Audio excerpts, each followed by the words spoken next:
Super prime ನಲ್ಲಿ ಇವತ್ತಿನ ಇಡೀ ದಿವಸದ ಪ್ರಮುಖ ಬೆಳವಣಿಗೆಗಳ ವಿಶೇಷ ವರದಿಗಳನ್ನು ನಿಮಗೆ ತೋರಿಸ್ತಾ ಹೋಗ್ತೀನಿ. ಅದಕ್ಕಿಂತ ಮುಂಚಿತವಾಗಿ ರಾಜ್ಯ, ದೇಶ ಹಾಗೂ ವಿದೇಶಗಳಲ್ಲಿ ನಡೆದಿರುವ ಟಾಪ್ 18 ಸುದ್ದಿಗಳನ್ನು ನೋಡೋಣ. ಬಿಜೆಪಿ ವಿರುದ್ಧದ ಜಾಹೀರಾತು ಕೇಸ್ ಸಂಬಂಧ ಲೋಕಸಭೆಯ ವಿಪಕ್ಷ ನಾಯಕ ರಾಹುಲ್ ಗಾಂಧಿಗೆ ಬಿಗ್ ರಿಲೀಫ್ ಸಿಕ್ಕಿದೆ. ರಾಹುಲ್ ಗಾಂಧಿ ವಿರುದ್ಧ ಹಾಕಿದ್ದ ಖಾಸಗಿ ದೂರನ್ನು ಹೈಕೋರ್ಟ್ ರದ್ದುಪಡಿಸಿದೆ. ವಿಚಾರಣೆ ಬಳಿಕ ಅರ್ಜಿ ವಜಾ ಮಾಡಿ ನ್ಯಾಯಮೂರ್ತಿ ಸುನೀಲ್ ದತ್ ಯಾದವ್ ಪೀಠ ಆದೇಶವನ್ನು ನೀಡಿದೆ. ಕಳೆದ ವಿಧಾನಸಭಾ ಚುನಾವಣೆಗೂ ಮೊದಲು ಬಿಜೆಪಿ ಸರ್ಕಾರದ ವಿರುದ್ಧ 40% ಕರಪ್ಷನ್ ರೇಟ್ ಕಾರ್ಡ್ ಜಾಹೀರಾತನ್ನು ರಾಹುಲ್ ಎಕ್ಸ್ನಲ್ಲಿ ಶೇರ್ ಮಾಡಿತು. ಈ ಬಗ್ಗೆ ಕೇಶವ ಪ್ರಸಾದ್ ಖಾಸಗಿ ದೂರನ್ನು ದಾಖಲಿಸಿದರು. ಮುಡಾ ಹಗರಣದಲ್ಲಿ ಸ್ನೇಹಮಯಿ ಕೃಷ್ಣ ಮತ್ತೊಂದು ಬಾಂಬ್ ಸಿಡಿಸಿದ್ದಾರೆ. ಮುಡಾದ ಮಾಜಿ ಆಯುಕ್ತ ನಟೇಶ್ ಅವರದ್ದು ಎನ್ನಲಾದ ಆಡಿಯೋ ರಿಲೀಸ್ ಮಾಡಿದ್ದಾರೆ. ನನ್ನ ಭೇಟಿ ಮಾಡಿ ಹಣದ ಆಮಿಷ ಒಡ್ಡಿ ಹಗರಣ ಮುಚ್ಚಿ ಹಾಕುವುದಕ್ಕೆ ಯತ್ನಿಸಿದ್ದಾರೆ ಎಂದು ಆರೋಪಿಸಿದ್ದಾರೆ. ಇನ್ನು ರಾಜ್ಯದ ಮುಖ್ಯ ಕಾರ್ಯದರ್ಶಿ ಶಾಲಿನಿ ರಜನೀಶ್ ವಿರುದ್ಧವೂ ಸ್ನೇಹಮಯಿ ಕೃಷ್ಣ ಆರೋಪ ಮಾಡಿದ್ದು, ಕೋಟ್ಯಂತರ ರೂಪಾಯಿ ಹಣ ನೀಡಿ ನಟೇಶ್ ಮುಂಬಡ್ತಿ ಪಡೆದಿದ್ದಾರೆ. ಇದಕ್ಕೆ ಬೇಕಾದ ದಾಖಲೆಗಳು ನನ್ನ ಬಳಿ ಇದ್ದು ಅವುಗಳನ್ನು ಕೋರ್ಟ್ಗೆ ಸಲ್ಲಿಸುವೆ ಅಂತ ಹೇಳಿದ್ದಾರೆ.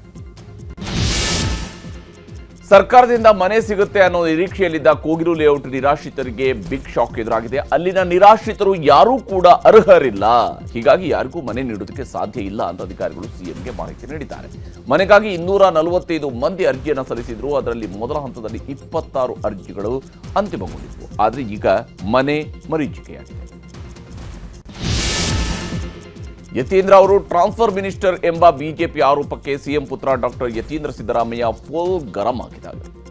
ಮೈಸೂರಿನಲ್ಲಿ ಮಾತನಾಡಿದವರು, ಹಾದಿ ಬೀದಿಯಲ್ಲಿ ಹೋಗುವವರೆಲ್ಲ ಮಾತನಾಡಿದರೆ ಅದಕ್ಕೆ ಉತ್ತರ ಕೊಡೋದಕ್ಕೆ ಆಗೋದಿಲ್ಲ. ಅವರ ಆರೋಪಕ್ಕೆ ಒಂದಾದರೂ ಉತ್ತರ ಇದೆಯಾ? ಪ್ರತಾಪ್ ಸಿಂಹ ಯತ್ನಾಳ್ಗೆ ಮಾಡೋಕ್ಕೆ ಕೆಲಸ ಇಲ್ಲ ಅಂತ ತಿರುಗಿಟ್ಕೊಟ್ರು. ಹಿಂದೂ ಮಹಿಳೆಯ ಮನೆ ಮೇಲೆ ಮುಸ್ಲಿಂ ಯುವಕರಿಬ್ಬರು ಕಲ್ಲು ತೂರಿದ್ದಾರೆ ಅನ್ನೋ ವಿಚಾರಕ್ಕೆ ಹೈಡ್ರಾಮಾ ಚಿಕ್ಕಮಗಳೂರಿನಲ್ಲಿ ನಡೆದಿದೆ. ಚಿಕ್ಕಮಗಳೂರಿನ ವಿಜಯಪುರ ಬಡಾವಣೆಯ ಸುಧಾ ನೂರ ಮನೆ ಮೇಲೆ ಕಲ್ಲು ತೂರಲಾಗಿತ್ತು. ಈ ಸಂಬಂಧ 2 ಮುಸ್ಲಿಂ ಹುಡುಗರನ್ನ ಬಜರಂಗ ದಳದ ಕಾರ್ಯಕರ್ತರು ಹಿಡಿದು ಪೊಲೀಸರಿಗೆ ಒಪ್ಪಿಸಿದರು. ಈ ವಿಚಾರ ಗೊತ್ತಾಗ್ತಾ ಇದ್ದಂತೆ ಮುಸ್ಲಿಂ ಸಮುದಾಯದವರು ಠಾಣೆ ಬಳಿ ಜಮಾಯಿಸಿದ್ರು. ಪ್ರಕರಣಕ್ಕೆ ಸಂಬಂಧಿಸಿದಂತೆ ದೂರು ಪ್ರತಿ ದೂರುಗಳು ದಾಖಲಾಗಿವೆ. ರಾಜ್ಯದಲ್ಲಿ ಎಸ್ಎಸ್ಎಲ್ಸಿ ಪರೀಕ್ಷೆಗೆ ವೇಳಾಪಟ್ಟಿ ಪ್ರಕಟಿಸಲಾಗಿದೆ. ಮಾರ್ಚ್ 18ರಿಂದ ಏಪ್ರಿಲ್ 2ರವರೆಗೆ ಪರೀಕ್ಷೆ ನಡೆಯಲಿದೆ. ಈ ಬಾರಿ ಒಟ್ಟು 9,02,889 ವಿದ್ಯಾರ್ಥಿಗಳು ಎಸ್ಎಸ್ಎಲ್ಸಿ ಪರೀಕ್ಷೆಗೆ ಹೆಸರು ನೋಂದಾಯಿಸಿಕೊಂಡಿದ್ದು, ಒಟ್ಟು 2,871 ಕೇಂದ್ರಗಳಲ್ಲಿ ಪರೀಕ್ಷೆ ನಡೆಯಲಿದೆ. ವಿದ್ಯಾರ್ಥಿಗಳಿಗೆ ಈಗಾಗಲೇ ಮಾದರಿ ಪ್ರಶ್ನೆ ಪತ್ರಿಕೆಗಳನ್ನು ವಿತರಿಸಲಾಗಿದ್ದು, ಏಪ್ರಿಲ್ 24ಕ್ಕೆ ಫಲಿತಾಂಶ ಪ್ರಕಟಗೊಳ್ಳುವ ಸಾಧ್ಯತೆ ಇದೆ. ಇನ್ನು ಫೆಬ್ರವರಿ 28ರಿಂದ ಮಾರ್ಚ್ 17ರವರೆಗೆ ದ್ವಿತೀಯ ಪಿಯುಸಿ ಪರೀಕ್ಷೆ ನಡೆಯಲಿದೆ. 7,10,363 ವಿದ್ಯಾರ್ಥಿಗಳು ದ್ವಿತೀಯ ಪಿಯು ಪರೀಕ್ಷೆ ಬರೀತಾಯಿತು. ಒಟ್ಟು 1,217 ಕೇಂದ್ರಗಳಲ್ಲಿ ಪರೀಕ್ಷೆಯನ್ನು ನಡೆಸಲಾಗುತ್ತೆ. ಎಂದಿನಂತೆ ಈ ಬಾರಿಯೂ ಕೂಡ ಎಲ್ಲ ಪರೀಕ್ಷಾ ಕೇಂದ್ರಗಳಲ್ಲೂ ವೆಬ್ಕಾಸ್ಟಿಂಗ್ ಇರುತ್ತೆ. ಇನ್ನು ಏಪ್ರಿಲ್ 7ರಂದು ಫಲಿತಾಂಶ ಪ್ರಕಟಗೊಳ್ಳುವ ಸಾಧ್ಯತೆ ಇದೆ.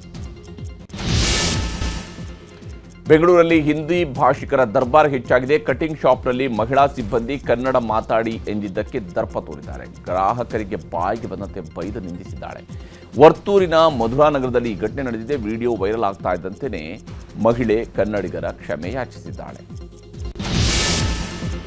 ವಿವಿಧ ಬೇಡಿಕೆಗಳ ಈಡೇರಿಕೆಗೆ ಆಗ್ರಹಿಸಿ ಫೆಬ್ರವರಿ 19ರಂದು ಸಾರಿಗೆ ಸಂಘಟನೆಗಳು ಬೆಂಗಳೂರು ಚಲೋಗೆ ಕರೆ ಕೊಟ್ಟಿವೆ. ಕೆಲಸ ಸ್ಥಗಿತಗೊಳಿಸಿ ಪ್ರತಿಭಟನೆಗೆ ನಿರ್ಧರಿಸಿದ್ದಾರೆ. ಈ ಕುರಿತು ಸಿಬ್ಬಂದಿಗೆ ಎಚ್ಚರಿಕೆ ನೀಡಿರುವ ಬಿಎಂಟಿಸಿ ಕೆಲಸಕ್ಕೆ ಗೈರಾಗುವ ಸಿಬ್ಬಂದಿಗೆ ವೇತನ ನೀಡೋದಿಲ್ಲ, ಜೊತೆಗೆ ಶಿಸ್ತು ಕ್ರಮ ಕೈಗೊಳ್ಳುವುದಾಗಿ ಎಚ್ಚರಿಕೆಯನ್ನು ನೀಡಿದೆ. ಹಾಸನದಲ್ಲಿ ಯಶ್ ತಾಯಿ ಪುಷ್ಪಾ ಸೈಟ್ ಚಟಾಪಟಿ ಮುಗಿಯುವಂತೆ ಕಾಣ್ತಾ ಇಲ್ಲ. ಸಮಸ್ಯೆ ಇತ್ಯರ್ಥಪಡಿಸುವಲ್ಲಿ ಸ್ಥಳೀಯ ಪೊಲೀಸರು ಪಕ್ಷಪಾತ ಎಸಗಿದ್ದಾರೆ. ಅಲ್ಲದೆ ರೌಡಿಸಂ ಮತ್ತು ಭೂಮಾಫಿಯಾಗೆ ಬಡಾವಣೆ ಪೊಲೀಸರು ಸಹಕಾರ ಕೊಟ್ಟಿದ್ದಾರೆ ಅಂತ ಎಸ್ಪಿಗೆ ಪುಷ್ಪಾ ಅರುಣ್ ಕುಮಾರ್ ದೂರು ನೀಡಿದ್ದಾರೆ.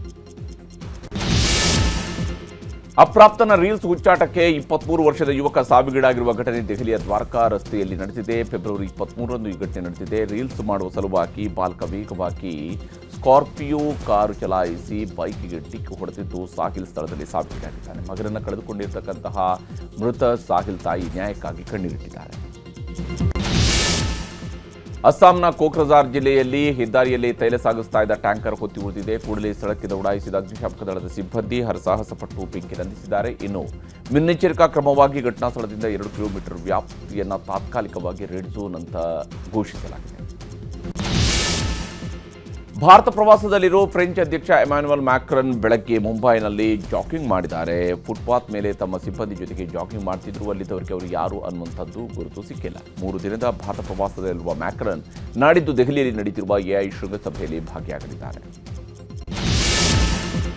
ಇರಾನ್ ಹಾಗೂ ಅಮೆರಿಕ ನಡುವೆ ಜಿನಿವಾದಲ್ಲಿ ಸಂಧಾನ ಮಾತುಕತೆ ವೇದಿಕೆ ಸಿದ್ಧವಾಗಿದೆ. ಹೀಗಿದ್ರೂ ಅಮೆರಿಕ ತನ್ನ 2ನೇ ಬೃಹತ್ ಯುದ್ಧ ನೌಕೆಯನ್ನು ಇರಾನ್ನತ್ತ ನುಗ್ಗಿಸ್ತಾ ಇದೆ. ಇದಕ್ಕೆ ಟಕ್ಕರ್ ಕೊಟ್ಟಿರುವ ಇರಾನ್ ಹೊರ್ಮುಜ್ ಜಲಸಂಧಿಯಲ್ಲಿ ಸಮರಾಭ್ಯಾಸವನ್ನು ಆರಂಭಿಸಿದೆ. ಈ ನಡುವೆ ಟ್ರಂಪ್ ವಿರುದ್ಧ ಖಮೀನಿ ಗುಡುಗಿದ್ದಾರೆ.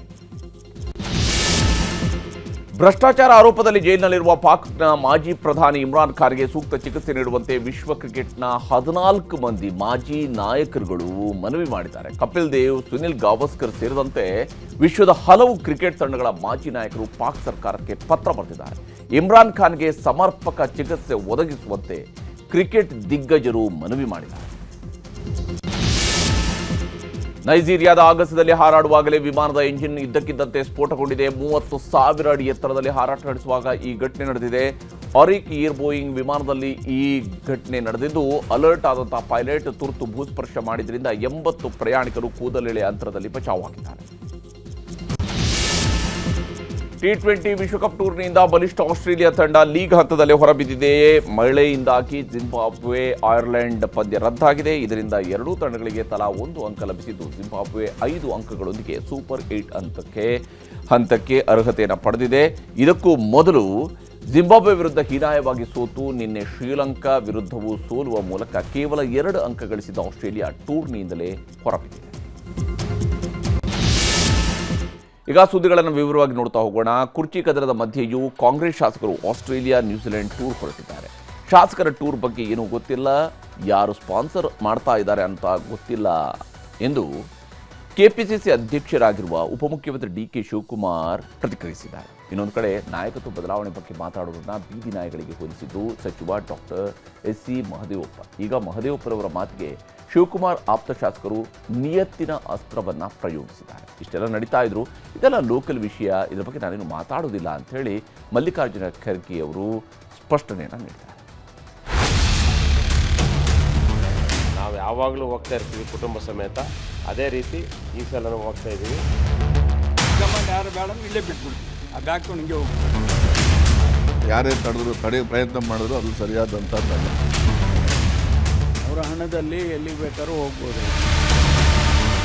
ಟೂರ್ ಹೋಗೋದು, ಅವ್ರು ಅಲ್ಲಿ ಹೋದರು ಇಲ್ಲಿ ಹೋದರು ಹಂಗೆ ಇವೆಲ್ಲ ಚೆನ್ನಾಗೂ ಇರೋದಿಲ್ಲ. ಇಲ್ಲಿ ಲೋಕಲ್ ಲೀಡರ್ಸ್ ಅದ ಎಲ್ಲರೂ. ರಾಜ್ಯದಲ್ಲಿ ಕುರ್ಚಿ ಕದನ ನಡೆಯುತ್ತಿರುವಾಗಲೇ ಕಾಂಗ್ರೆಸ್ ಶಾಸಕರ ವಿದೇಶ ಪ್ರಯಾಣ ಶುರುವಾಗಿದೆ. ಇವತ್ತು ರಾತ್ರಿ ಬೆಂಗಳೂರಿನಿಂದ ಒಂದು ಟೀಮ್, ದೆಹಲಿಯಿಂದ ಮತ್ತೊಂದು ಟೀಮ್, ನಾಳೆ ಮತ್ತು ನಾಡಿದ್ದು ಬೇರೆ ಬೇರೆ ಟೀಮ್ಗಳಾಗಿ ವಿದೇಶಕ್ಕೆ ಹಾರುತ್ತಿದ್ದಾರೆ. ಬೆಂಗಳೂರಿನಿಂದ ಇಂದು ರಾತ್ರಿ ಹೊರಡುವವರ ಪೈಕಿ ಕಲಬುರಗಿ ದಕ್ಷಿಣ ಶಾಸಕ ಅಲ್ಲಮಪ್ರಭು ಪಾಟೀಲ್, ಚಿಕ್ಕಮಗಳೂರು ಶಾಸಕ ಎಚ್.ಡಿ. ತಮ್ಮಯ್ಯ, ಜಗಳೂರು ಶಾಸಕ ಬಿ. ದೇವೇಂದ್ರಪ್ಪ ಇದ್ದಾರೆ. ದೆಹಲಿ ಏರ್ಪೋರ್ಟ್ನಿಂದ ಹೆಗ್ಗಡದೇವನಕೋಟೆ ಶಾಸಕ ಅನಿಲ್ ಚಿಕ್ಕಮಾದು, ಕೆಆರ್ ನಗರ ಶಾಸಕ ರವಿಶಂಕರ್ ಸೇರಿದಂತೆ ಕೆಲ ಶಾಸಕರೂ ಹೋಗಲಿದ್ದಾರೆ. ನಿನ್ನೆಯೇ ಎಲ್ಲರೂ ದೆಹಲಿಗೆ ಹೋಗಿದ್ದು, ಇಂದು ದೆಹಲಿಯಿಂದ ಆಸ್ಟ್ರೇಲಿಯಾಗೆ ಪ್ರಯಾಣ ಬೆಳೆಸಲಿದ್ದಾರೆ. ಎಐಸಿಸಿ ಅಧ್ಯಕ್ಷ ಮಲ್ಲಿಕಾರ್ಜುನ್ ಖರ್ಗೆ ಅವರು ಶಾಸಕರ ಪ್ರವಾಸದ ಬಗ್ಗೆ ಮಾತನಾಡಲು ಆಸಕ್ತಿ ತೋರಲಿಲ್ಲ. ಇದೆಲ್ಲ ಲೋಕಲ್ ಇಶ್ಯೂ, ಸಿಎಂ ಡಿಸಿಎಂ ನೋಡ್ಕೊಳ್ತಾರೆ ಬಿಡಿ ಎಂದ್ರು. ನಾನು ಪದೇ ಎಲ್ಲ ಟೂರ್ ಹೋಗೋದು, ಅವ್ರು ಅಲ್ಲಿ ಹೋದರು ಇಲ್ಲಿ ಹೋದರು ಹಂಗೆ ಇವೆಲ್ಲ ಚೆನ್ನಾಗೂ ಇರೋದಿಲ್ಲ. ಇಲ್ಲಿ ಲೋಕಲ್ ಲೀಡರ್ಸ್ ಅದ ಎಲ್ಲರೂ. ಶಾಸಕರ ಪ್ರವಾಸದ ಬಗ್ಗೆ ಉಪಮುಖ್ಯಮಂತ್ರಿ ಡಿಕೆ ಶಿವಕುಮಾರ್ ಅನುಮಾನ ವ್ಯಕ್ತಪಡಿಸಿದ್ದಾರೆ. ಟೂರ್ಗೆ ಯಾರು ಸ್ಪಾನ್ಸರ್ ಮಾಡಿದ್ದಾರೆ ಅಂತ ಗೊತ್ತಿಲ್ಲ ಎಂಬ ಹೇಳಿಕೆ ಮೂಲಕ ಯಾರೋ ಒಬ್ಬರು ಸ್ಪಾನ್ಸರ್ ಮಾಡಿರಬಹುದೇನೋ ಎಂಬ ಪ್ರಶ್ನೆ ಉದ್ಭವಕ್ಕೆ ಎಡೆಮಾಡಿಕೊಟ್ಟಿದ್ದಾರೆ. ಆದರೆ ಯಾರ ಸ್ಪಾನ್ಸರ್ ಅಲ್ಲಿಲ್ಲ, ನಾನು ಸ್ಪಾನ್ಸರ್ ಮಾಡುವುದಕ್ಕೆ ಸಿಎಂ ಆಗಬೇಕಿತ್ತಾ ಎಂದಿದ್ದಾರೆ ಪಶುಸಂಗೋಪನಾ ಸಚಿವ ಕೆ. ವೆಂಕಟೇಶ್. ಅವ್ರವ್ರ ವೈಯಕ್ತಿಕವಾದ ವಿಚಾರಗಳಿದೆಯೋ ಇಲ್ಲ ಯಾರು ಕಳಿಸ್ತಾ ಇದ್ದಾರೋ, ಯಾರು ಸ್ಪಾನ್ಸರ್ ಮಾಡ್ತಾ ಇದ್ದಾರೋ ನನಗೇನು ಗೊತ್ತಿಲ್ಲ. ಸೊ ಅದು ಅವರುಂಟು, ಟೂರ್ ಹೋಗ್ತಾ ಇರೋರುಂಟು. ಅವರವರು ಸ್ನೇಹಿತರೆಲ್ಲ ಸೇರಿಕೊಂಡು ಚರ್ಚೆ ಮಾಡಿಕೊಂಡು ಒಟ್ಟಾಗಿ ಹೋಗೋದು ತೀರ್ಮಾನ ಮಾಡ್ಕೊಂಡು ಹೋಗ್ತಾ ಇದ್ದಾರೆ. ಇದರಲ್ಲಿ ಯಾರ ಪ್ರಯೋಜಕನೂ ಇಲ್ಲ. ಏನೋ ಅವ್ರ ದುಡ್ಡಲ್ಲಿ ಅವ್ರು ಹೋಗ್ತಾ ಇದ್ದಾರೆ. ಪ್ರಯೋಜಕ ನಾನೇ ಮಾಡಲಿ ಪ್ರಯೋಜಕ ನಾನು ಮುಖ್ಯಮಂತ್ರಿ ಆಗ್ಬೇಕಾ? ನಾನೇ ಮಾಡಕ್ಕೆ ಹೋಗಿ ಮುಖ್ಯಮಂತ್ರಿ ಆಗೋರು ಮಾಡ್ತಾ ಇರೋದು ನನಗೆ ಗೊತ್ತಿಲ್ಲ. ಈ ಮಧ್ಯೆ ಶಾಸಕರ ವಿದೇಶಿ ಪ್ರವಾಸಕ್ಕೂ ಕುರ್ಚಿ ಕಚ್ಚಾಟಕ್ಕೂ ಸಂಬಂಧವಿಲ್ಲ ಅಂತಾರೆ ಕೆಲ ಸಚಿವರು. ಯಾಕೆ ಹೋಗ್ತಾರೆ ಗೊತ್ತಿಲ್ಲ ನಮಗೆ. ಅವರು ಇಂಡಿವಿಜುವಲ್ ಆಗಿ ಅವರ ಡಿಸಿಷನ್ ಅದು. ಅವರ ಹಣದಲ್ಲಿ ಎಲ್ಲಿಗೆ ಬೇಕಾದ್ರೂ ಹೋಗ್ಬೋದು ಅವರು. ಅಲ್ಲ ಅವ್ರಿಗೇನು ಕೆಲಸ ಇಲ್ಲಲ್ಲ, ಬಡ್ಜೆಟ್ನಲ್ಲಿ ಏನು ಕೆಲಸ ಇದೆ ಅವ್ರಿಗೆ? ಬಡ್ಜೆಟ್ ಪ್ರಿಪರೇಷನ್ ಮಾಡೋರು ಮುಖ್ಯಮಂತ್ರಿಗಳು ಮತ್ತು ಫೈನಾನ್ಸ್ ಡಿಪಾರ್ಟ್ಮೆಂಟು. ಅವರು ಹೇಳೋದೆಲ್ಲ CLPಯಲ್ಲಿ ಹೇಳಿದ್ದಾರೆ. ಅದರಲ್ಲೇನು ದೊಡ್ಡ ಏನು ನಾಯಕತ್ವ ವಿಚಾರಕ್ಕೂ ಇದಕ್ಕೆ ಸಂಬಂಧ ಇಲ್ವಾ ಸರ್? ಅದೇನು ಅದಕ್ಕೂ ಇದಕ್ಕೂ ಏನು ಸಂಬಂಧ ಇರ್ತದೆ? ನೋಡಿ, ಏನೇ ಚರ್ಚೆ ಇದ್ರೂ ಕೂಡ ಅದು ದೆಹಲಿ ಮಟ್ಟದಲ್ಲಿ, ರಾಜ್ಯದಲ್ಲಿ ಚರ್ಚೆ ಮಾಡಿದ್ರೆ ಅದು ಅಕ್ಷಮ್ಯ ಅಪರಾಧ ಆಗುತ್ತೆ. ಪಕ್ಷದ ಶಿಸ್ತಿನ ಸಿಪಾಯಿಯಾಗಿ ಏನು ಡೆಲ್ಲಿ ಹೈಕಮಾಂಡ್ ಏನು ಹೇಳ್ತಾರೆ ಆ ರೀತಿ ನಡ್ಕೊಳ್ಳೋದು ನಮ್ಮ ಕರ್ತವ್ಯ. ಅಧಿಕಾರ ಹಂಚಿಕೆ, ಶಾಸಕರ ಟೂರ್ ಬೆನ್ನಲ್ಲೇ ದಲಿತ ಸಿಎಂ ಕೂಗು. ಮಹದೇವಪ್ಪ ಬೆನ್ನಿಗೆ ನಿಂತ ಡಾಕ್ಟರ್ ಜಿ ಪರಮೇಶ್ವರ್. ನಾಯಕತ್ವ ವಿಚಾರಕ್ಕೂ ಇದಕ್ಕೆ ಸಂಬಂಧ ಇಲ್ವಾ ಸರ್? ಅದೇನು ಅದಕ್ಕೂ ಇದಕ್ಕೂ ಏನು ಸಂಬಂಧ ಇರ್ತದೆ? ನಮ್ಮಲ್ಲಿ ಏನು ನಾಯಕತ್ವ ಗೊಂದಲ ಇಲ್ಲ. ನೋಡಿ, ಏನೇ ಚರ್ಚೆ ಇದ್ರೂ ಕೂಡ ಅದು ದೆಹಲಿ ಮಟ್ಟದಲ್ಲಿ. ಮೀರಿಸುವಂತ ಲೀಡರ್ಗಳಿದ್ದೀವಿ ನಾಯಿಲ್ವಾ? ರಾಜ್ಯದಲ್ಲಿ ಸಿಎಂ ಬದಲಾವಣೆ ಚರ್ಚೆಗಳು ನಡೆದಿರೋವಾಗಲೇ ನಾನೂ ಸಿಎಂ ಆಗೋದಕ್ಕೆ ಸಮರ್ಥ ಅಂದಿದ್ರು ಮಹದೇವಪ್ಪ ಸಮರ್ಥರೇ ಅಂದ್ರು ಪರಮೇಶ್ವರ್. ಆದ್ರೆ ಸಿಎಂ ಇರೋವಾಗ ಯಾಕೆ ಆ ಚರ್ಚೆ ಅಂದ್ರು KN ರಾಜಣ್ಣ. ಎಲ್ಲರನ್ನು ಮೀರಿಸುವಂತ ಲೀಡರ್ಗಳಿದ್ದೀವಿ ನಾಯಿಲ್ವಾ? ಇದ್ದಾರೆ ಎಲ್ಲ ಪಕ್ಷ ಮತ್ತು ಸನ್ನಿವೇಶ ಅವಕಾಶಗಳು ಬಂದಾಗ ಖಂಡಿತ ಬರೋ ತನಕ ವೆಯ್ಟ್ ಮಾಡಬೇಕು. ಹೌದು, ಅವರ ಅಭಿಪ್ರಾಯ ಹೇಳಿದ್ದಾರೆ. ಮಹದೇವಪ್ಪನವರು ಸಮರ್ಥರಿದ್ದಾರೆ. ಯಾವುದೇ ಜವಾಬ್ದಾರಿಯನ್ನು ಕೊಟ್ಟರೆ ತೆಗೆದುಕೊಳ್ಳೋದಕ್ಕೆ ಅವರಿಗೆ ಸಾಮರ್ಥ್ಯ ಇದೆ. ಅದಕ್ಕೆ ಹೇಳಿದ್ದಾರೆ ಅವರು. ಅದಕ್ಕೆ ನಾನು ಬೇಡ ಅಂತ ಹೇಳ, ಅದನ್ನ ತಪ್ಪು ಅಂತ ನಾವು ಹೇಳಕ್ಕಾಗೋದೇ ಇಲ್ಲ. ಅವರ ಅಭಿಪ್ರಾಯ ಅದು. ನಾವು ಯಾರೋ 10 ಜನ ನನ್ನ ಪರವಾಗಿ ಜೈಕಾರ ಹಾಕಿದ್ರೆ ಆಗೋದಿಲ್ಲ. ಈಗಾಗಲೇ ಬಜೆಟ್ ಮಾಡ್ತಿಲ್ಲನ್ರಿ, ಬಜೆಟ್ ಮಾಡ್ತಾರೆ ಅಂದ್ರೆ ಅವ್ರಿಗೆ ಕಾನ್ಫಿಡೆನ್ಸ್ ಇರೋದಿಲ್ವಾ? ಆಫ್ಟರ್ ಬಡ್ಜೆಟ್ ರಾಜಕಾರಣದಲ್ಲಿ ಇವಾಗ ಇದ್ದಿದ್ದೀನಿ 10 ನಿಮಿಷಕ್ಕೆ ಇರೋದಿಲ್ಲಪ್ಪ, ಎಷ್ಟೋ ಬದಲಾವಣೆಗಳಾಗ್ಬಿಡ್ತಾರೆ. ಹೀಗೆ ಮಾತನಾಡುತ್ತಿರುವಾಗಲೇ ಮಹದೇವಪ್ಪನವರು ಬೀದಿನಾಯಿ ಮಾತುಗಳನ್ನಾಡಿದ್ರು. ಹೈಕೋರ್ಟ್ ಆದೇಶ ಉಲ್ಲೇಖಿಸಿ ಮಾತನಾಡುತ್ತಾ ಬೀದಿನಾಯಿಗಳನ್ನೆಲ್ಲ ಒಳಗಾಕಿ ಅಂತ ಹೈಕೋರ್ಟೇ ಹೇಳಿದೆ. ನಾಯಿ ಬಾಲ ಅಲ್ಲಾಡಿಸಬೇಕೇ ಹೊರತು ಬಾಲವೇ ನಾಯಿ ಅಲ್ಲಾಡಿಸೋದಕ್ಕಾಗುತ್ತಾ ಎಂಬ ಪ್ರಶ್ನೆ ಎತ್ತಿದ್ದರು. ಇದಕ್ಕೆ DK ಶಿವಕುಮಾರ್ ಟೀಮ್ ಟಾಂಗ್ ಕೊಟ್ಟಿದೆ. ಕಟ್ಟ ಕಾಂಗ್ರೆಸ್ಸಿಗರು ಯಾರು ಕೂಡ ಬೀದಿ ನಾಯಿಗಳಲ್ಲ, ನಿಯತ್ತಿನ ನಾಯಿಗಳು. ಕಟ್ಟ ಕಾಂಗ್ರೆಸ್ಸಿಗರೆಲ್ಲರೂ ಕೂಡ ನಿಯತ್ತಿನ ನಾಯಿಗಳೇ ಹೊರತು ಬೀದಿ ನಾಯಿಗಳಲ್ಲ. ಕಾಂಗ್ರೆಸ್ಸಿಗರು ನಿಯತ್ತಿನ ನಾಯಿಗಳು. ನಾಯಿಗಳು ಯಾವತ್ತೂ ಕೂಡ ಯಜಮಾನನಿಗೆ ಋಣ ತೀರಿಸ್ತದೆ ಹೊರತು ಬೇರೆ ರೀತಿ ಮಾಡೋದಿಲ್ಲ. ಆ ನಾಯಿಗಳ ಸ್ವಭಾವ ಅದು. ನೋಡಿದೆ, ನಾನು ವಿಡಿಯೋ ನೋಡಿದೆ. ಆ ಪದಗಳೆಲ್ಲ ಬಳಕೆ ಮಾಡಬಾರ್ದು. ಈಗ ಬೀದಿ ನಾಯಿಗೆ ಶಾಸಕರು ಹೋಲಿಸಿದ್ರೆ ಅವರೊಬ್ಬರು ಶಾಸಕರಲ್ವಾ, ಮತ್ತು ಅವ್ರ್ಯಾರು?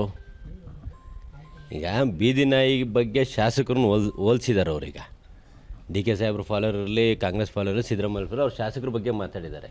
ಹಂಗಾರೆ ಅವ್ರು ಯಾರು? ಅವರು ಅದೇ ಆಗ್ತದಲ್ವಾ? ಯಾವ ಅರ್ಥದಲ್ಲಿ ಅವರು ಅದನ್ನು ಹೇಳಿದಾರೋ ಗೊತ್ತಿಲ್ಲ. ಯಾರನ್ನ ನಾಯಿ ಅಂತ ಕರೆದಿದ್ದಾರೋ ಗೊತ್ತಿಲ್ಲ, ಯಾರನ್ನ ಬಾಲ ಅಂತ ಹೇಳಿದಾರೋ ನನಗಂತೂ ಗೊತ್ತಿಲ್ಲ. ಬಾಲ ನಾಯಿಗೆ ಅಳ್ಳಾಡ್ಸೋದು, ನಾಯಿ ಬಾಲ ಅಳ್ಳಾಡ್ಸೋದು ಅಂತೇನೋ ಹೇಳಿದ್ದಾರೆ. ಯಾವ ಅರ್ಥದಲ್ಲಿ ಹೇಳಿದಾರೋ ಗೊತ್ತಿಲ್ಲ. ಅವರಷ್ಟು ಅನುಭವ ನಮಗೆಲ್ಲ ಇಲ್ಲ. ಅವ್ರು ನಮ್ಮ ಹಿರಿಯರು, ನಮ್ಮ ನಾಯಕರು, ಅವ್ರಿಗೆ ಕೇಳಬೇಕು ತಾವು. ಸಿದ್ದು ಖರ್ಗೆ ಜೊತೆ ಮಾತಾಗಿದೆ, ಕದ್ದು ಮುಚ್ಚಿ ಮಾತಾಡಿಲ್ಲ. ಸೂಕ್ತ ಸಮಯದಲ್ಲೇ ಸಿಎಂ ಸೂಕ್ತ ಉತ್ತರ ಕೊಡ್ತಾರೆ. ಶಾಸಕರ ವಿದೇಶಿ ಪ್ರವಾಸ, ಮಹದೇವಪ್ಪ ಹೇಳಿಕೆ ಬಗ್ಗೆ DK ಶಿವಕುಮಾರ್ ಮಾರ್ಮಿಕ ಮಾತುಗಳ ಮೂಲಕ ಟಕ್ಕರ್ ಕೊಟ್ರು. ಎಲ್ಲರಿಗೂ ಎಲ್ಲದಕ್ಕೂ ಉತ್ತರ ಕೊಡಲು ಆಗಲ್ಲ, ಉತ್ತರ ಕೊಡೋದಕ್ಕೆ ಹೋಗಲ್ಲ. ನಾನು, ಸಿದ್ದರಾಮಯ್ಯ, ಮಲ್ಲಿಕಾರ್ಜುನ್ ಖರ್ಗೆ ಅವರು ಏನು ಮಾತಾಡಿದ್ದೀವಿ ಗೊತ್ತಿದೆ. ಸಿದ್ದರಾಮಯ್ಯ ಅವರೇ ಸೂಕ್ತ ಸಮಯದಲ್ಲಿ ಹೇಳ್ತಾರೆ ಎಂದು. ನಾನು ಮಹದೇವಪ್ಪನಿಗೆ ಉತ್ತರ ಕೊಡೋಕ್ಕೆ ನಾನು ತಯಾರಿಲ್ಲ. ನಾನು, ಸಿದ್ದರಾಮಯ್ಯನವರು ಮತ್ತು ಹೈಕಮಾಂಡ್ ನಾವೆಲ್ಲ ಸೇರಿ ತೆಗೆದುಕೊಂಡಿರುವಂಥ ಒಂದು ತೀರ್ಮಾನ. ಆ ತೀರ್ಮಾನ ಏನಿದೆ ಅನ್ನೋದು ಟೈಮ್ ಬಂದಾಗ ಉತ್ತರ ಸಿಗ್ತದೆ. ಇದೇನು ಕದ್ದು ಮುಚ್ಕೊಂಡು ಇಬ್ರು ಗುಟ್ಟು ವ್ಯವಹಾರ ಏನಿಲ್ಲ. ಇದು ಎಲ್ಲರೂ ಸಿದ್ದರಾಮಯ್ಯನವರೇ ಟೈಮಲ್ಲಿ ಏನು ಅದಕ್ಕೆ ಉತ್ತರ ಹೇಳಬೇಕು ಅದನ್ನು ಜನಕ್ಕೆ, ರಾಜ್ಯದ ಜನಕ್ಕೆ ಸಂದೇಶ ಕೊಡ್ತಾರೆ. ಎಲ್ಲ ಬೆಳವಣಿಗೆಗಳ ಮಧ್ಯೆಯೇ ಸಿಎಂ ಸಿದ್ದರಾಮಯ್ಯನವರು ಬಜೆಟ್ ಬ್ಯುಸಿಯಲ್ಲಿದ್ದಾರೆ. ರೈತ ಸಂಘಟನೆಗಳೊಂದಿಗೆ ಚರ್ಚಿಸಿ ಬೇಡಿಕೆಗಳ ಪಟ್ಟಿ ಪಡೆದಿದ್ದಾರೆ. ಹಾಗೆ ನಾನಾ ಇಲಾಖೆಗಳು, ಸಂಘಟನೆಗಳ ಮನವಿಯನ್ನೂ ಸ್ವೀಕರಿಸುತ್ತಿದ್ದಾರೆ. ಸಿಎಂ ಬಜೆಟ್ ಮಂಡಿಸುವ ಹೊತ್ತಿಗೆ ವಿದೇಶಕ್ಕೆ ಹೋಗಿರುವ ಶಾಸಕರೆಲ್ಲರೂ ವಾಪಸ್ ಬರ್ತಾರಾ ಇಲ್ವಾ ಎಂಬ ಕುತೂಹಲ ಮೂಡಿದೆ. Bureau report, news 18. ಬೆಂಗಳೂರಿನಲ್ಲಿ IT ಕಂಪನಿಗಳು, ದೊಡ್ಡ ದೊಡ್ಡ IT ಕಂಪನಿಗಳು ಇರುವಂತಹ ಪ್ರದೇಶ ಅಂತ ಹೇಳಿದ್ರೆ ಮಹದೇವಪುರ ಕ್ಷೇತ್ರ ಕೂಡ ಒಂದು. ಈ ಮಹದೇವಪುರ ಕ್ಷೇತ್ರದಲ್ಲಿ ಅಲ್ಲಿಯ ಜನ ಅನುಭವಿಸ್ತಾ ಇರುವಂತಹ ನರಕ ಯಾತನೆ ಅಷ್ಟಿಷ್ಟಲ್ಲ. ಮೊನ್ನೆ ತಾನೇ 2 ವರ್ಷದ ಮಗು ಗುಂಡಿ ಬಿದ್ದಿರುವಂತಹ ರಸ್ತೆಯಲ್ಲಿ ಅಲ್ಲಿ ನಡೆದಂತಹ ದುರಂತದಲ್ಲಿ ಬಲಿಯಾಗಿತ್ತು. ಪೋಷಕರು, ಸಾರ್ವಜನಿಕರು ಎಷ್ಟೇ ದೊಡ್ಡದಾದಂಥ ಪ್ರತಿಭಟನೆ ಮಾಡಿದ್ರು, ಅಲ್ಲಿನ ಶಾಸಕರು ಸ್ಪಂದಿಸಲಿಲ್ಲ. ಆದರೆ ಇವತ್ತು ನ್ಯೂಸ್ 18 ಕನ್ನಡದ ನಿರಂತರ ವರದಿ ನಡೆದ ಮೇಲೆ, ವರದಿಯನ್ನು ನಾವು ಮಾಡಿದ ಮೇಲೆ ಕಳಪೆ ರಸ್ತೆಯ ರಿಪೇರಿ ಕಾರ್ಯ ಶುರುವಾಗಿದೆ.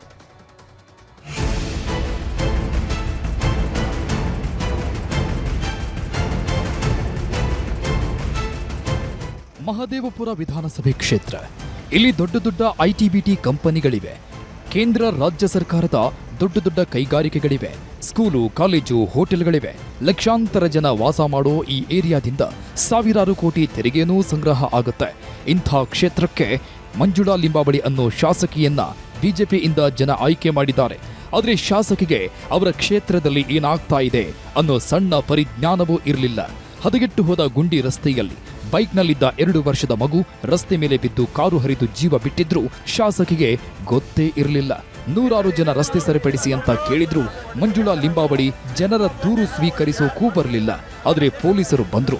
ರಸ್ತೆ ಸರಿಪಡಿಸಿ ಅಂತ ಇವತ್ತು ಪ್ರತಿಭಟಿಸ್ತಾ ಇದ್ದ ಜನರ ಮೇಲೆ ದರ್ಪಾನೂ ಮಾಡಿದ್ರು.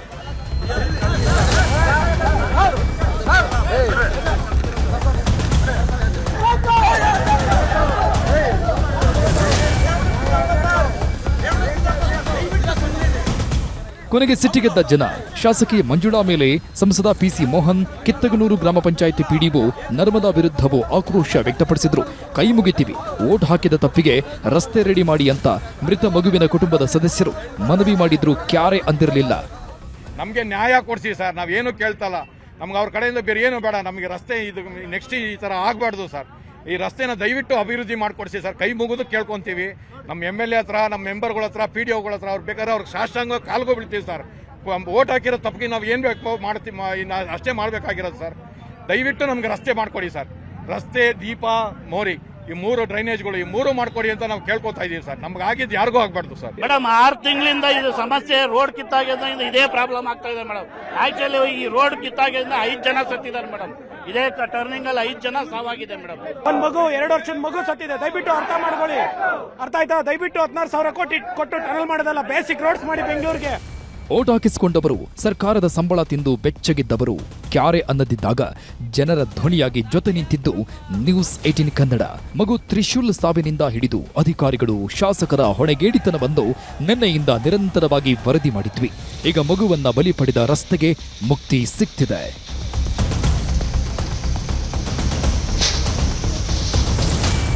ಮೊದಲ ದೃಶ್ಯ ನಿನ್ನೆ ಮಗು ಬಲಿ ಪಡೆದ ಮಹದೇವಪುರ ವಿಧಾನಸಭಾ ಕ್ಷೇತ್ರದ ಕೆಆರ್ಪುರ ಬಳಿಯ ಕಿತ್ತಗನೂರು ಗ್ರಾಮ ಪಂಚಾಯಿತಿ ವ್ಯಾಪ್ತಿಯ ಹಳೆಹಳ್ಳಿ ಗ್ರಾಮದ ರಸ್ತೆ. ಇದೇ ಹಾಳಾದ ರಸ್ತೆಗೆ ನಿನ್ನೆ 2 ವರ್ಷದ ತ್ರಿಶೂಲ್ ಅನ್ನೋ ಮಗು ಬಲಿಯಾಗಿತ್ತು. ನ್ಯೂಸ್ 18 ನಿರಂತರ ವರದಿ ಮಾಡಿದ್ಮೇಲೆ ಇದೇ ರಸ್ತೆಗೆ ಕಾಯಕಲ್ಪ ಶುರುವಾಗಿದೆ. ಮರಳು, ಜಲ್ಲಿಕಲ್ಲು ಹಾಕಿ ರಸ್ತೆಯನ್ನ ಸಮತಟ್ಟು ಮಾಡುವ ಕಾರ್ಯ ನಡೆದಿದೆ. ಸ್ಥಳೀಯ ಶಾಸಕರು ಬರಲೇಬೇಕು ಅಂತ ಹೇಳಿ ಮಂಜುಳಾ ಅರವಿಂದ ಲಿಂಬಾವಳಿಯರನ್ನ ಇಲ್ಲಿರುವಂತ ಎಲ್ಲರೂ ಫೋನ್ ಮಾಡುವಂತ ಕಾರ್ಯ ಮಾಡಿದ್ರು. ಅವ್ರು ಯಾರು ಕೂಡ ರಿಸೀವ್ ಮಾಡಲಿಲ್ಲ. ಹೋಗ್ಲಿ ಇಲ್ಲಿರುವಂತ ಕಿತ್ತಗನೂರು ಗ್ರಾಮ ಪಂಚಾಯತಿಯ PDO ಫೋನ್ ಮಾಡಿದ್ರು, ಅವರು ಕೂಡ ಫೋನ್ ರಿಸೀವ್ ಮಾಡ್ತಾ ಇಲ್ಲ. ಬೆಳಿಗ್ಗೆಯಿಂದಲೂ ನ್ಯೂಸ್ 18 ನಿರಂತರವಾಗಿ ವರದಿ ಪ್ರಸಾರ ಮಾಡ್ತಾ ಇದ್ದಂತೆ ಕಿತ್ತಗನೂರು ಗ್ರಾಮ ಪಂಚಾಯಿತಿ PDO ನರ್ಮದಾ ಸ್ಥಳಕ್ಕೆ ಬಂದ್ರು.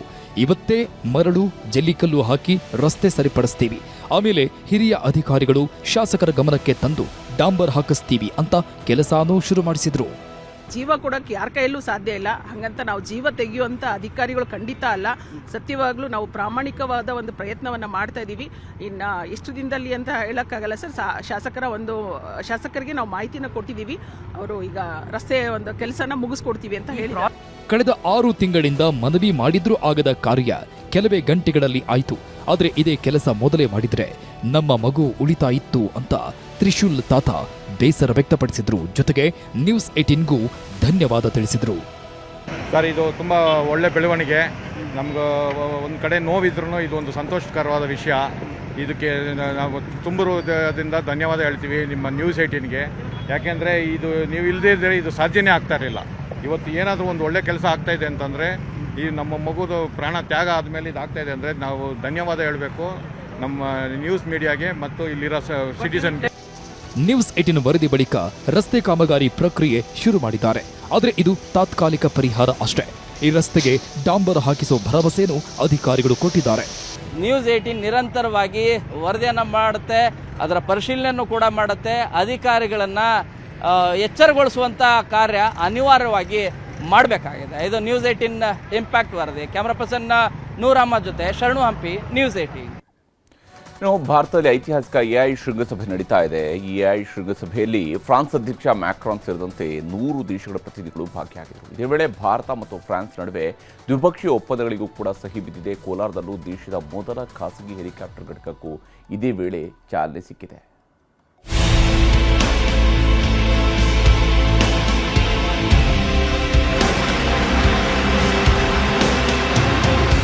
ಕೃತಕ ಬುದ್ಧಿಮತ್ತೆಯಲ್ಲಿ ಭಾರತ ವಿಶ್ವದಲ್ಲೇ ಹೊಸ ಮುನ್ನುಡಿ ಬರೆಯುತ್ತಿದೆ.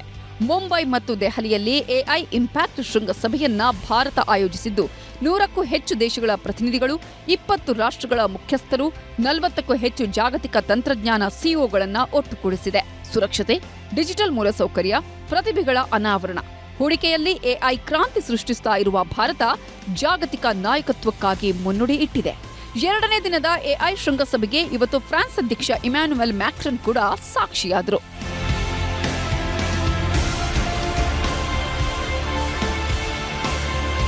ಇನ್ನು ಕರ್ನಾಟಕದ ಕೋಲಾರ ಜಿಲ್ಲೆಯ ವೇಮಗಲ್ನಲ್ಲಿ ದೇಶದ ಮೊದಲ ಟಾಟಾ ಲಘು ಹೆಲಿಕಾಪ್ಟರ್ಗಳ ನೂತನ ಘಟಕ ನಿರ್ಮಾಣವಾಗಿದೆ. ಈ ಘಟಕಕ್ಕೆ ವರ್ಚುವಲ್ ಮೂಲಕ ಮುಂಬೈನಿಂದ ಪ್ರಧಾನಿ ಮೋದಿ ಮತ್ತು ಫ್ರಾನ್ಸ್ ಅಧ್ಯಕ್ಷ ಮ್ಯಾಕ್ರಾನ್ ಚಾಲನೆ ಕೊಟ್ಟರು. ಕಾರ್ಯಕ್ರಮದಲ್ಲಿ ಫ್ರಾನ್ಸ್ ರಕ್ಷಣಾ ಸಚಿವೆ ಕ್ಯಾಥರಿನ್ ವ್ಯಾಟ್ರಿ ಹಾಗೂ ರಾಜ್ಯ ಬೃಹತ್ ಕೈಗಾರಿಕಾ ಸಚಿವ ಎಂಬಿ ಪಾಟೀಲ್, ಕೇಂದ್ರ ರಕ್ಷಣಾ ಸಚಿವ ರಾಜನಾಥ್ ಸಿಂಗ್ ಕೂಡ ಭಾಗಿಯಾಗಿದ್ದರು.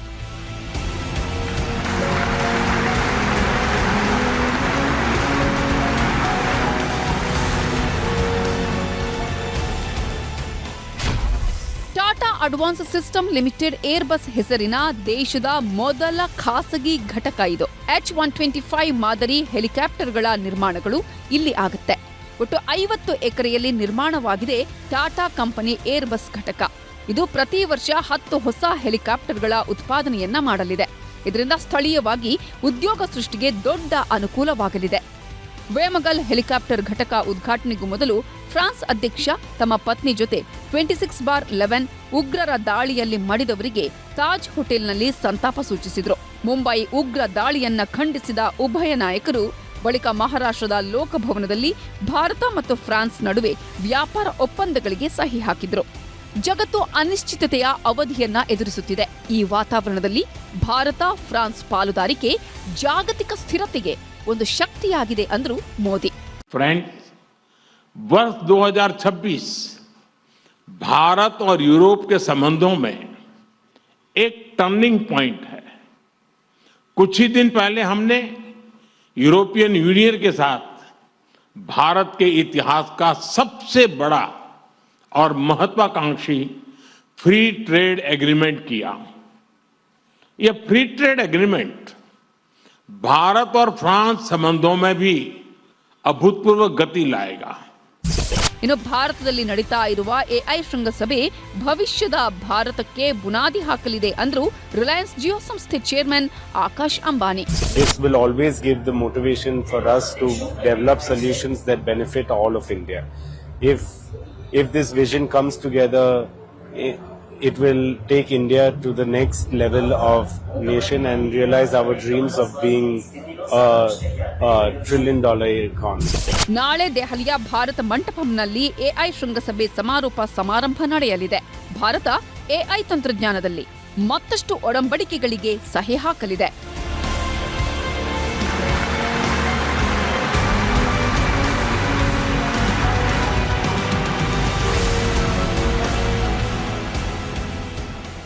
Bureau report, news 18.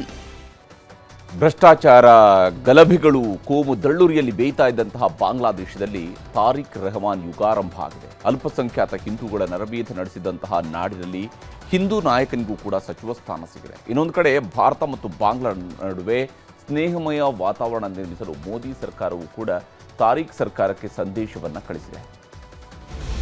Tarique Rahman সশস্ত্রে শপথ করিতেছি যে শপথ স্বাক্ষর করার জন্য ಬಾಂಗ್ಲಾದೇಶದ 13ನೇ ರಾಷ್ಟ್ರೀಯ ಸಂಸತ್ತಿಗೆ ಹೊಸದಾಗಿ ಆಯ್ಕೆಯಾದ ಸದಸ್ಯರು ಪ್ರಮಾಣ ವಚನ ಸ್ವೀಕರಿಸಿದ್ರು.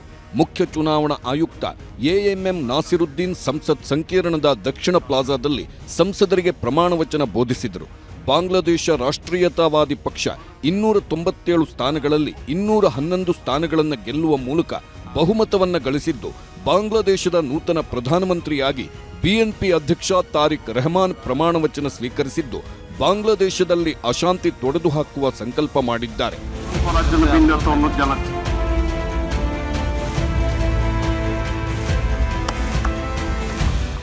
ಬಾಂಗ್ಲಾದೇಶದ ಪ್ರಧಾನಮಂತ್ರಿ ಪ್ರಮಾಣ ವಚನ ಕಾರ್ಯಕ್ರಮಕ್ಕೆ ಭಾರತದಿಂದ ಲೋಕಸಭೆ ಸ್ಪೀಕರ್ ಓಂ ಬಿರ್ಲಾ ಮುಖ್ಯ ಅತಿಥಿಯಾಗಿ ಭಾಗಿಯಾಗಿದ್ರು. ಭಾರತ ಮತ್ತು ಬಾಂಗ್ಲಾದೇಶದ ನಡುವಿನ ಶೀತಲ ಸಮರಕ್ಕೆ ತೆರೆ ಎಳೆಯಲು ಭಾರತದ ಸಂದೇಶವನ್ನೂ ರವಾನಿಸಿದ್ರು. ಇನ್ನು ಬಾಂಗ್ಲಾದಲ್ಲಿ ಅಲ್ಪಸಂಖ್ಯಾತ ಹಿಂದೂಗಳ ನರಮೇಧ ಈಗಲೂ ಅಚ್ಚಳಿಯದೇ ಉಳಿದಿದೆ. ಹೀಗಿದ್ರೂ ತಾರಿಕ್ ರೆಹಮಾನ್ ಸಂಪುಟದಲ್ಲಿ ಏಕೈಕ ಹಿಂದೂ ನಾಯಕ ನಿತೈ ರಾಯ್ ಚೌಧರಿಗೆ ಸ್ಥಾನ ಸಿಕ್ಕಿದೆ. ಅಷ್ಟಕ್ಕೂ ಈ ನಿತೈ ರಾಯ್ ಚೌಧರಿ ಯಾರು ಅಂತ ನೋಡೋದಾದ್ರೆ, ನಿತೈ ರಾಯ್ ಚೌಧರಿ ಬಾಂಗ್ಲಾದೇಶದ ಹಿರಿಯ ರಾಜಕಾರಣಿ ಮತ್ತು ವಕೀಲ. ಬಾಂಗ್ಲಾದೇಶ ರಾಷ್ಟ್ರೀಯವಾದಿ ಪಕ್ಷದ ಉಪಾಧ್ಯಕ್ಷರಾಗಿ ಸೇವೆ ಸಲ್ಲಿಸುತ್ತಿದ್ದಾರೆ. ಪಶ್ಚಿಮ ಮಾಗುರಾ ಕ್ಷೇತ್ರದಿಂದ ಗೆದ್ದು ಸಂಸತ್ ಪ್ರವೇಶಿಸಿದ್ದಾರೆ. 1990ರಲ್ಲಿ ಎಚ್ಎಂ ಎರ್ಷಾದ್ ಸರ್ಕಾರದಲ್ಲಿ ಯುವಜನ ಮತ್ತು ಕ್ರೀಡಾ ಸಚಿವರಾಗಿ ಶಿಕ್ಷಣ ಮತ್ತು ಕಾನೂನಿನಲ್ಲಿ ರಾಜ್ಯ ಸಚಿವ ಹುದ್ದೆಗಳನ್ನು ಅಲಂಕರಿಸಿದ್ದರು. ಈ ಸಲ ತಾರಿಕ್ ಸರ್ಕಾರದಲ್ಲಿ ಸಾಂಸ್ಕೃತಿಕ ವ್ಯವಹಾರಗಳ ಸಚಿವ ಖಾತೆ ಸಿಗುವ ಸಾಧ್ಯತೆಗಳಿವೆ. ಒಂದು ಕಡೆ ತಾರಿಕ್ ಸರ್ಕಾರದಲ್ಲಿ ಅಲ್ಪಸಂಖ್ಯಾತ ಹಿಂದೂಗಳಿಗೆ ಇನ್ನಾದರೂ ರಕ್ಷಣೆ ಸಿಗುತ್ತಾ ಅಂತ ಭಾರತ ಎದುರು ನೋಡುತ್ತಿದ್ರೆ, ಇನ್ನೊಂದು ಕಡೆ ನಿರ್ಗಮಿತ ನಾಯಕ ಮೊಹಮ್ಮದ್ ಯೂನಸ್ ಕೊನೆ ಭಾಷಣದಲ್ಲಿ ಭಾರತದ ಭೂಭಾಗದ ಬಗ್ಗೆ ತಿಕ್ಕಲು ಹೇಳಿಕೆ ಕೊಟ್ಟಿದ್ದಾರೆ. ಅದರಲ್ಲೂ ಭಾರತದ 7 ಸಿಸ್ಟರ್ಗಳು ಅಂತಾನೆ ಕರೆಸಿಕೊಳ್ಳೋ 7 ರಾಜ್ಯಗಳ ಬಗ್ಗೆ ಪ್ರಸ್ತಾಪ ಮಾಡಿದ್ದಾರೆ. ನೇಪಾಳ, ಭೂತಾನ್ ಜೊತೆಗೆ 7 ಸಿಸ್ಟರ್ಸ್ ಪ್ರದೇಶವೂ ಬಾಂಗ್ಲಾದೇಶದ ಆರ್ಥಿಕ ಸಾಮರ್ಥ್ಯ ಭೂಭಾಗಗಳು ಅಂತ ಯೂನಸ್ ಹೇಳಿದ್ದಾರೆ. ಅಂದಹಾಗೆ 7 ಸಿಸ್ಟರ್ಸ್ ಅನ್ನೋದು ಭಾರತದ 7 ರಾಜ್ಯಗಳ ಹೆಸರು. ಬಾಂಗ್ಲಾ ಗಡಿಗೆ ಹತ್ತಿರದಲ್ಲಿರುವ ಭಾರತದ ಅರುಣಾಚಲ ಪ್ರದೇಶ, ಅಸ್ಸಾಂ, ಮಣಿಪುರ, ಮೇಘಾಲಯ, ಮಿಜೋರಾಂ, ನಾಗಾಲ್ಯಾಂಡ್, ತ್ರಿಪುರಾಗಳನ್ನ 7 ಸಿಸ್ಟರ್ಸ್ ಅಂತಾರೆ. ಈ 7 ಸಿಸ್ಟರ್ಸ್ ಹೆಸರು ಪ್ರಸ್ತಾಪಿಸಿರುವ ಯೂನಸ್ ಭಾರತ ವಿರೋಧಿ ವಿದೇಶಾಂಗ ನೀತಿಯನ್ನ ಮತ್ತೆ ಸಾಬೀತುಪಡಿಸಿದ್ದಾರೆ. ಒಟ್ನಲ್ಲಿ ಭಾರತ ಬಾಂಗ್ಲಾದೇಶದ ಜೊತೆ ಉತ್ತಮ ಸಂಬಂಧದ ನಿರೀಕ್ಷೆಯಲ್ಲಿದೆ. ಚೀನಾ, ಪಾಕಿಸ್ತಾನ ತಾಳಕ್ಕೆ ಕುಣಿಯುತ್ತಿರುವ ಬಾಂಗ್ಲಾದಲ್ಲಿ ತಾರಿಕ್ ಸರ್ಕಾರ ಭಾರತದ ವಿಚಾರದಲ್ಲಿ ಹೇಗೆ ಆಡಳಿತ ನಡೆಸುತ್ತೆ ಅನ್ನೋದೇ ಈಗಿರುವ ಯಕ್ಷಪ್ರಶ್ನೆ. Bureau report, news 18.